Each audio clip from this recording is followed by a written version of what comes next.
Why are KPIs important, April? Well, KPI is a key performance indicator, is a metric that we use. So it has to be specific, which is why it's very important. It Mm-hmm. needs to be measurable, relevant to our goals. It should be time bound, actionable, and accurate. So it also helps us.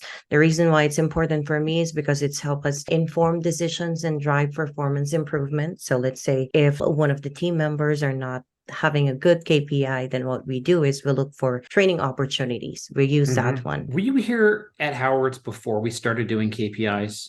Yes. Okay. Did Mhm. everyone love it? So when I, by the way, this was hard to get these instituted. I worked with our executive. Hey, we need to do this. We need to do this. We need Mhm. to do this. I have some bad news for everyone. If your company does not have KPIs and you lead this charge, are things going to get easier or better, harder or easier from the get-go? It's actually both. So it got worse and then it got better. Yeah, for my life, it got worse. The number of people who threw a fit and walked into my office, you don't trust me. This doesn't happen.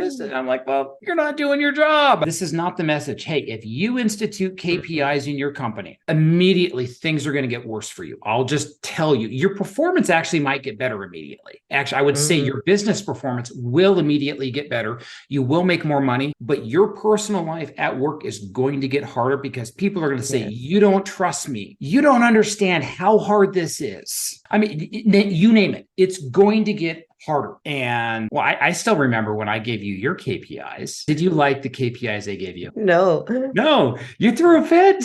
So, okay. So everyone listening. So like April's president over our offsite team. So she has like 30, 32. 37. You're counting. You have 37 people underneath you. And so your KPIs are essentially the combination of everyone else's Mhm. KPIs. And you're like, well, that's not fair. Because if your team's not doing well, you're not doing well. But I Mhm. was like, but that's actually what we're looking for. Because leaders really are great at who's underneath them. Mhm. And the fascinating thing is not only you, but our communications lead has the same thing. What has happened though? How has your team's numbers and how are our performances doing now that you're graded by those underneath you? It was actually good. Like Yeah. week after week after week, they're punching Every it. week, it's and not by leaps and bounds, but maybe like 2%, 2% better Mhm. this week, 1% better, another 2%, another one. But you keep doing 2% or 1% improvement week over week after week. Mhm. It's scary how quickly numbers can turn on a dime and customers are really, really getting taken care of well.